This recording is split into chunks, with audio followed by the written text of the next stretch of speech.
Hello there, humans, hippies, earthlings, whoever you are, wherever you are, whatever you're doing, and if you're lucky enough indeed to be doing it too. I'm Bushka, Blitz, welcome back to the channel, and today I want to show you 3 games. One of them is me, actually, and I've been having some trouble, as you might have heard. I had a bit of an event yesterday saying, hey, struggling to use this new iPad. But I had a game where I really wanted to include it because it wasn't very big in terms of damage, but I feel like it was an interesting game, and I think it's worth having a look at. Now, this is my amigo, I think it's the Zek Monster 93, Zek Warrior in the SU100. And I included this video because this is a really cool video. Look at where he is. He's in the red spawn.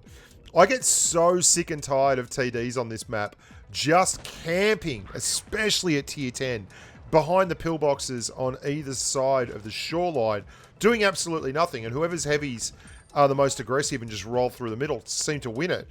But the Zek has got absolutely no qualms here. He hasn't got any kills, but he is in the red spawn, and it has caused no end of problems for the amigos on the red team. And this isn't like they've been playing particularly badly. It's just he's taken a bit of a risk, the Zek's 93 Warrior in the SU100, and is now in the actual driver's seat. Now, despite the fact that he's putting in so much damage, the rest of his team has really copped a flogging because the red guys pushed very, very strongly through the middle of the map, and they cleaned up a lot of his teammates. So there is still one tank back there on his left. You can see there's a Churchill, and he's only got one other amigo left and 4 bad boys to get through. Now, this is what I really liked about this video. So he's gone all the way around the joint, but then he hasn't stopped and rested on his laurels. He's actually moved back up into the map. Unlike a lot of games that I've seen lately where people basically find one spot and just farm damage out of it until they die. It's like trying to move an oyster or something like that.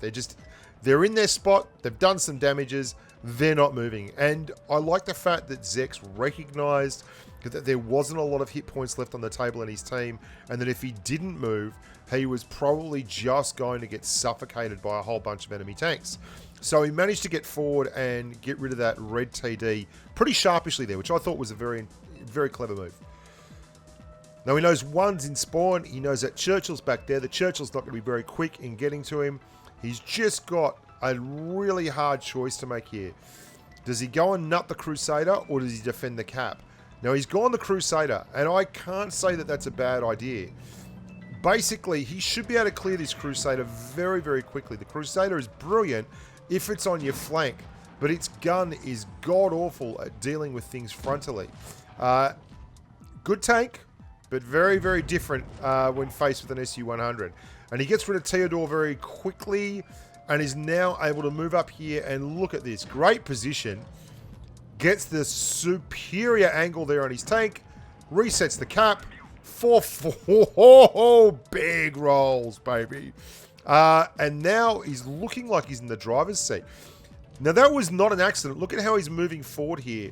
And he's actually got his armor at an extreme angle. And because he's been mobile and efficient and moved like, hello, tier 10 TD drivers, have a look at this bloke. You know what? This is what I want to see out of you, you grubs. Get out there and actually do things with your tank. And now he's in the driver's seat. He can afford to play peekaboo with this bloke. Take shots, pull back. He had a full bunch of hit points when he did it. Now, Churchill is a very dangerous tank in this situation simply because it's got great gun, great DPM. But if he can turn this into a double trade where he's just getting hit twice for every shot, he can win this. He can have enough hit points because he can serve them and played well to actually nut this bloke and win the game. Great Kolobanovsky, nearly 4,000 damage, and played very much from the front in a tier 6 SU100. Really underrated tank there. Good Kolobanov, a little bit of a steel wall too. Sneaky steel wall. 5 kills, all the good stuff. Now, this is my good mate Confolito, one of the patrons. Thanks for sending this one in, Con. Good job, monster. Now, the reason I wanted to include this is a WZ112. I did a video on this and I said it was pretty vanilla, basically. It's just like a glacial and all that, and it is. But this is the kind of game you're looking for when you purchase a tank like this. And if you can get it cheap enough and it's good value, you know, you're absolutely involved. Now, straight away, 310 alpha damage from that VK100 01P. You know he's got the stock gun. He doesn't have the top tier 460 alpha gun. Happy days. You're happy with that. And Con's in a pretty good spot here. And this is the game you want to play. I like how he doesn't blow that second kit either. He's just waiting, letting it repair itself. Pika booming. Pika booming. A little bit dodgy with that angle, Con, but he got away with it. That FV201 didn't, and that's a better angle. Now he's outside scraping, and that's just bad news for all those guys up there. That is the least friendly angle to be taking this tank on at. And look at him. That was APCR from the 44-100. And that FV201 really should have absolutely learned that lesson. Con, cool as a cucumber, has not moved. Did not waste that repair kit. And this is the kind of game you want in this tank. Not 44-100, sorry, that was a mod one. What I like about this game in particular is, now, a lot of things go his way. There's no way around it. That Jagdpanther 2 has the stock gun. You're going to see that in a second as he bounces for 220 alpha. But the fact that Con's onto a good thing. Like, he's got spaced armor. He's got a lot of side-scoping ability. He's got a big, derpy Russian gun. And he's clever enough and calm enough. Like, he doesn't blow a kit. Again, just holding his kits. No point moving. He's clever enough and calm enough that he's just very, very comfortable here at the back of the map, side-scraping and bouncing. And these guys are all going about this the wrong way, the red team. Look at this. This is just a terrible way to approach a side-scraping heavy tank that obviously knows what he's doing. I mean, and this is another thing that I don't mind at all. Now, the T54 mod 1 is going to go forward. Con's left it too late to really turn around from that angle. So rather than give the Jagdpanther 2 an opportunity to get free shots on his side, as well as taking hits from the 54 mod 1, he decides to just have one enemy, which is, you know, the lesser of two evils. And then the TD at the back of him, the ISU 152, can put some damage into the mod 1, which he indeed does. And the mod 1 is now just needs a breath to actually disappear. Con waits calmly, takes out that bloke. Happy days. 4-4. But there's a lot of hurting blokes over there. Now, despite the fact that both the 101P and that Jagdpanther 2 have got the first series of guns, the red team, man, they're right in this. They are still absolutely in this. Tankenstein is over there doing nasty things. Great shot. The 152 at the back has had a couple of nice contributions here. Not playing that poorly, really, the 152. But Con, for all that, that shot, I mean, that never goes in for me with this tank and these kind of guns. It's one of the reasons why I can't stand them.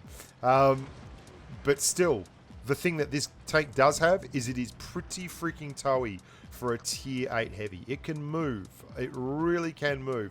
And look at this poor Panther. He gets just chased down and shellacked. There's a 100 A1P again. Good angle coming around the corner though. Con didn't just go straight sideways. He kept it on a nice angle. And now he is waiting for an opportunity to have a crack at the 100 A1P. Bit of a speculator there.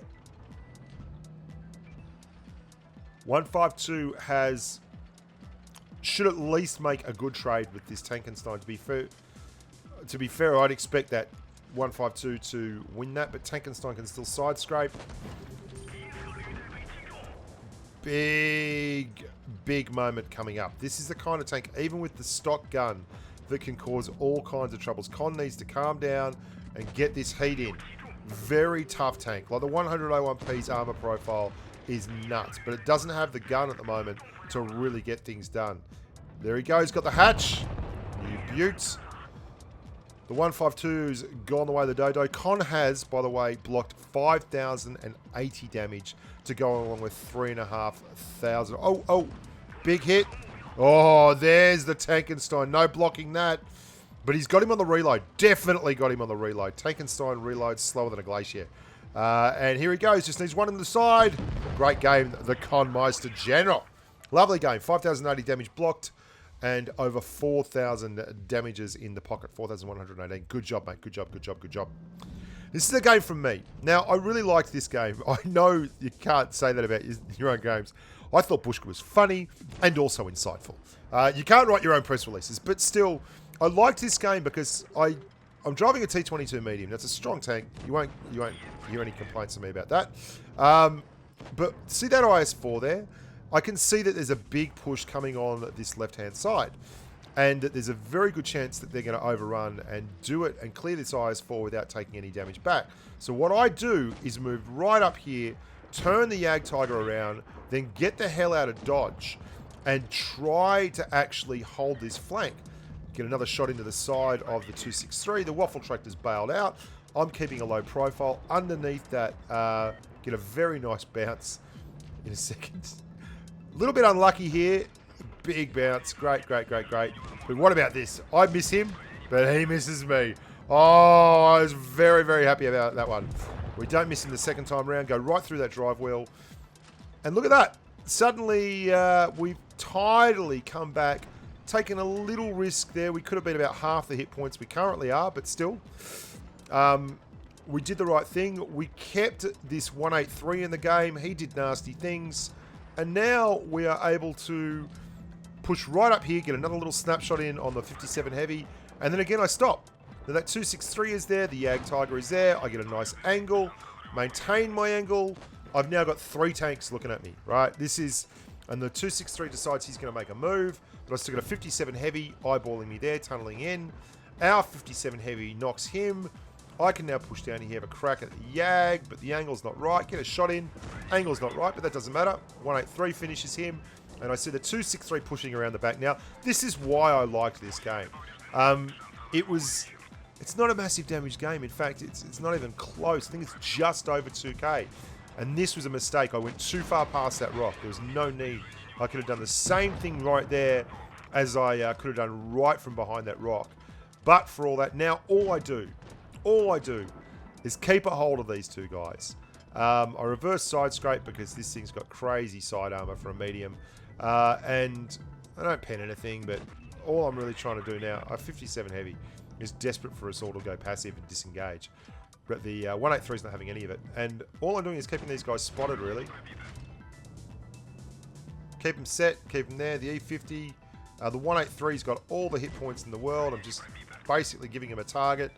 Being showing a little bit of leg, as they say in the classics. Trying to sneak out here and keep my angle so that I can get a reverse shot back at the top hatch of the E100. He's got absolutely nothing to have a look at here. Yeah. Absolutely unlikely to go in, but he cops 1100. Oh, hello! E50. Bushka lost track of the other tank. Very close. Very close there, but still, no, we get back to safety.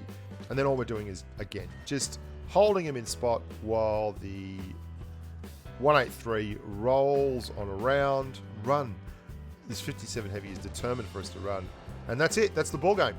I really enjoyed that game because it felt like I actually had to do good things and play for the team and work through a lot of positive outcomes to actually claw that one back. I think if I hadn't pushed that flank, it was all over. And if I hadn't have turned a few guns around, it was all over. But this 183 had a good game. And basically, I just played the spoilers role for the big dog. And good on him for moving around the battlefield. So there you go. That's another one in the can for Bushka. Only 2,000 damage. I don't think I've ever featured a game that low on purpose, but I really liked that game. I've had a lot of games yesterday that were getting there. The controls are coming back and things are starting to look a little bit nicer. Until next time, boys and girls, look after yourselves and stay safe on the battlefield. Bye for now.